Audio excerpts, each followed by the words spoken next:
you're going to be successful. It will take time, and it's not instantaneous. I've seen adjusters. Oh, I've been an adjuster for 5 years. I'm an EGA. I'm like, ooh. You're just scratching the surface. Matt's wife complains that he doesn't buy her flowers. In all honesty, he didn't know she even sold flowers. There is only one company that provides E&O and general liability insurance solely to the claims industry, and that's Kaplik. They even have drone and cyber coverages. Download the free guide all about the different kinds of insurance that you as an adjuster should carry at cplic.net/adjustertv. It's so funny. Having done claims for so long, I'm sure you did this, you start to anticipate all the questions and the objections, and it becomes part of your spiel when you're like going over something with the homeowner. And by the way, if it's, and if you want to do upgrades, it's going to be out of your pocket, but we're paying for this. And, and you just kind of go through your whole thing, and they're nodding their head. By the time you're done, they don't have any questions because you answered them all in what you just said. Well, then they call you back going, but we still want to do this. Well, that's great. Yeah. But the insurance company only owes you for this. Yeah. So sometimes I get a question from folks or I see advice from people in comments on, it's all this stuff comes from social media, and I get emails about it, but they will say something like, hey, if you really want to be an adjuster, you need to go get a job at X or, Y carrier and have them train you and then quit and then go become an IA. I'm curious what your thoughts are on that idea.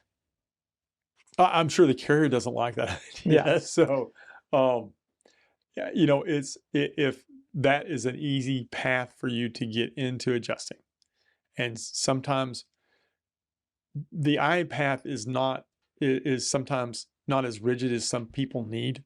Some people need that structure. Yeah. And so because they're an independent individual, you have to be driven. There's lots of factors on that.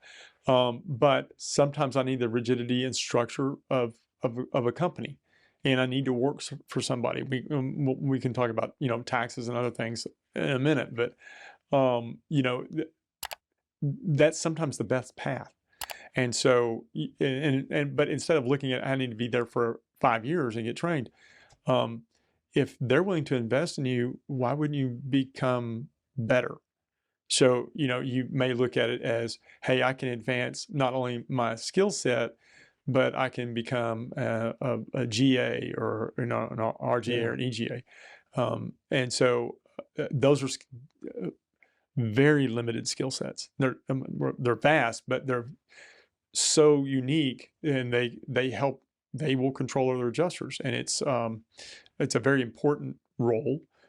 You don't be an adjuster for 10 years and you're automatically, I'm a GA. Right. A little more to it than that. Yeah. I wouldn't call myself a GA even after 20 years. And I've seen adjusters. Oh, I've been an adjuster for 5 years. I'm an EGA. I'm like, ooh. You're just scratching the surface. Yeah, buddy. No. I'm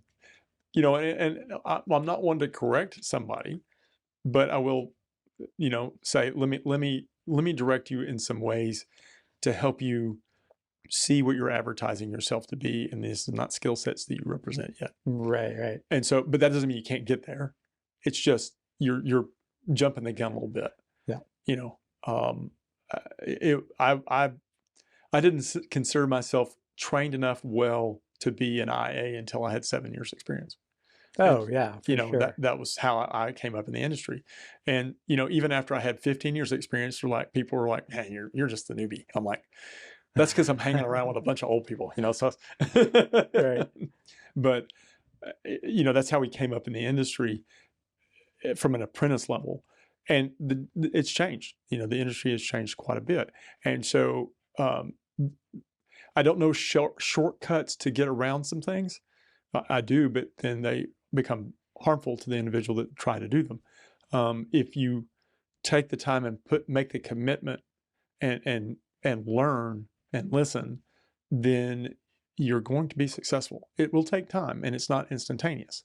And we talk about adjusters. Well, I make I can make $1 million. Sure. It's nice to have dreams. Nice, you need to have realistic expectations. You should have that for anything. And we all get, I'm going to win the lottery. A lot of people look at it, hey, I've got a claim, I won the lottery. It's Christmas money. Do what, Right. no, it was, this is all this stuff. But it's designed to pay for damage after a loss. You applying it anywhere else is illegal. It's you're encouraging fraud, and insurance fraud is not a good way to go. No. And so you try to encourage people. Look, I know there are people that make a lot of money in this field, but I can show you everyone that makes a lot of the money in this field has been in the field quite a few years, and maybe more than 10. I know some 10-year adjusters that had done very well. Yeah. But they're committed to what they do. They work extremely long days. They work very quick and expediently. They turn a lot of files. They do a good work product, and yes, they will make up to $500,000 a year. And it's not uncommon. But they are very dedicated to what they do. And so you look at a lot of retired couples. I have a lot of couples that are, in their late 50s, early 60s, that will work for years as the couple, and they're really good about it. And they work 5 or 6 storms a year, and it augments everything they do, and they're able to go around and see the country, and that is a great life. Yeah. And it's a lifestyle for sure. I as an adjuster, at someday hope that I'm able to do that. I can go see my grandkids, park the trailer somewhere, hey, and I can pick up a little work. So it's something I strive to do. Yeah, yeah. So you wouldn't. So if final analysis, you would say, if somebody asked you that question, as far as like, should you go staff to train, you would say, if you need that kind of structure, go staff. Yeah. But just go staff. Yeah. But if you're somebody that can work independently, there are huge training sources on the independent side. You can go get trained, but then you got to network in order to get some jobs. Yeah. And once you get jobs, you can always get jobs if you're good and you paid attention and did your homework. Yeah. Ask when you get a job, when you go out and get that first job, find somebody that you can call in the middle of the night, whatever, and ask questions, send them a text. Don't get in a chat room and say, hey, you know all about all this, because you're going to get stuff all over the What board. is this white thing on the side of the house? Yeah, exactly. Yeah. Who knows what this is? Hey, this thing sticking up out of the roof. What is that? Yeah. Yeah. Well, is it a chimney? Is it a roof jack? What? Yeah, exactly. Pipe jack. So ask questions, but have a good, 2 or 3 people that you can bounce ideas off of. There's nothing wrong with being motivated by high income, but if that's all you're after, you're in for a rude awakening. Find out why in this next video right here.